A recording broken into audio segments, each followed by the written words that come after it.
मैं चलूंगी, दौड़ूंगी, गिरूंगी, फिर उठूंगी और इतिहास बनाऊंगी। ये कहना है shooting world cup 25 metre pistol में देश को गोल्ड दिलाने वाली भोपाल की चिंकी यादव का। देश का नाम रोशन कर जब चिंकी भोपाल आई तो उनका जोरदार स्वागत हुआ। चिंकी के साथ ऐश्वर्य प्रताप सिंह और सुनिधि भी भोपाल आई।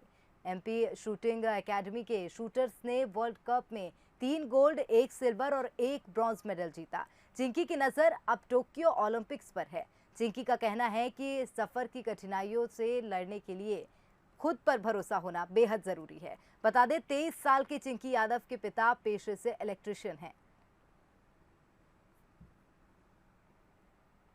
आज हम आपको मिलवाने जा रहे हैं मध्य प्रदेश की राजधानी भोपाल की गौरव, मध्य प्रदेश की बिटिया चिंकी यादव से, जिन्होंने पूरे देश में ही नहीं बल्कि पूरी दुनिया में मध्य प्रदेश और राजधानी भोपाल का नाम गौरव के साथ रोशन कर दिया है। चिंकी यादव हमारे साथ हैं, जिन्होंने वर्ल्ड चैंपियनशिप में, वर्ल्ड कप में देश के लिए 25 मीटर पिस्टल इवेंट में गोल्ड हासिल किया है। मैम, सबसे पहले तो बहुत सारी बधाई, आपको शुभकामनाएं। और इसके पहले की जो पूरी भूमिका है, इतना आसान नहीं होता गोल्ड तक पहुंचना। ये सफ़र कैसा रहा वो आपसे जानना चाहूँगा। ये सफ़र वैसे तो बिल्कुल भी आसान नहीं था, क्योंकि मेरे स्ट्रगल के साथ साथ मेरी फैमिली ने भी कहीं ना कहीं बहुत ज़्यादा स्ट्रगल किया है। और ऐसा है कि हम किसी चीज़ को अगर पाना चाहते हैं या फिर हम कोशिश करते हैं तो कुछ चीज़ें पाने के लिए कुछ चीज़ें खोनी भी पड़ती है।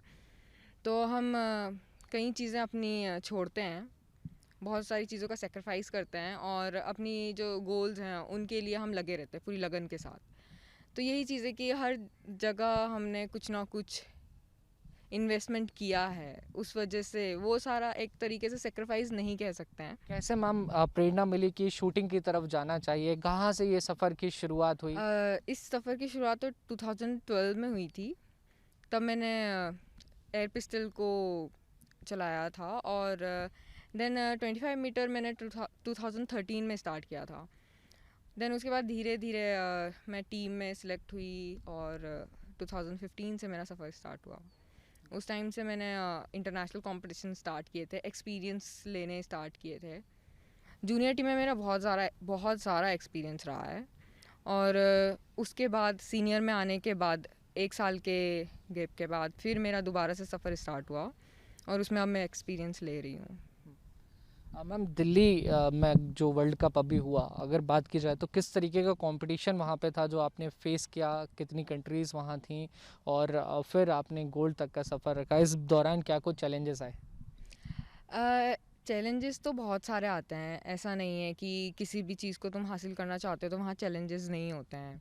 हर एक कदम पे कुछ ना कुछ चैलेंजेस होते हैं, बट उन चीज़ को आप हटा के साइड रख के, क्योंकि वो चीज़ और आपका जो प्रोफेशनल है उसको अगर अलग अलग करो तो आपको प्रोफेशनली चीज़ों में कोई रोक नहीं एक सकता। आपकी मोटिवेशनल लाइन भी है जो आप बोलती हैं खुद को मोटिवेट करने के लिए, वो ज़रूर हम जानना चाहेंगे। हाँ, ये मोटिवेशनल लाइन ऐसा है कि मुझे किसी ने कही थी, और क्योंकि मेरा बिहेवियर और मेरा नेचर वैसा है तो उस तरीके से उन्होंने कहा था। वो लाइन ये है कि मैं चलूँगी, दौड़ूंगी, गिरूंगी, पर मैं दोबारा उठ खड़ी होंगी और एक दिन इतिहास रचाऊंगी। मैम, बहुत सारी जो लड़कियां हैं उनको मोटिवेट करने के लिए आप क्या कहेंगी, जो कहीं ना कहीं स्पोर्ट्स में अब आगे आना चाहती हैं? हमने अगर पिछले कुछ सालों की बात करें तो बहुत सारी जो विमेंस हैं या जो लड़कियां हैं उन्होंने स्पोर्ट्स में बहुत नाम कमाया है। आपको लगता है वुमेन एम्पावरमेंट के लिए स्पोर्ट्स बहुत ज़रूरी है? हाँ जी, वुमेन एम्पावरमेंट के लिए स्पोर्ट्स बहुत ज़्यादा ज़रूरी है, क्योंकि स्पोर्ट्स एक ऐसी चीज़ है जिससे वुमेन को बहुत ज़्यादा कॉन्फिडेंस आता है। सेल्फ कॉन्फिडेंस सबसे ज़्यादा इंपॉर्टेंट होता है। हम घर से बहुत बड़ा सपोर्ट रहता है, अगर फैमिली से हम सपोर्ट ना मिल पाए तो बहुत सारे लोग अपने लक्ष्यों को प्राप्त नहीं कर सकते। आपको घर से किस तरीके का सपोर्ट मिला?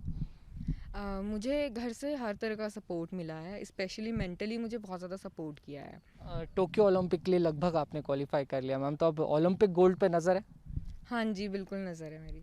तो वर्ल्ड चैंपियन चिंकी यादव हमारे साथ थी, जिन्होंने भारत को गोल्ड दिलाकर पूरे देश का नाम, पूरे देश का गौरव बढ़ाया है। और उन्होंने कहा है कि कंपटीशन कितना भी बड़ा हो, सेल्फ कॉन्फिडेंस सबसे ज़्यादा ज़रूरी है। वो इसी तरह चलती रहेंगी, दौड़ेंगी भी, और कभी गिर जाएंगी तो एक बार फिर से उठकर खड़ी हो जाएंगी, लेकिन किसी भी कीमत पर रुकेंगी नहीं। और दूसरी विमेन से, लड़कियों से वो यही अपील करती हैं कि स्पोर्ट्स में आगे आइए। स्पोर्ट्स कॉन्फिडेंस देता है, नाम देता है, शोहरत देता है। कैमरामैन विजय शेजकर के साथ बंसल न्यूज़ के लिए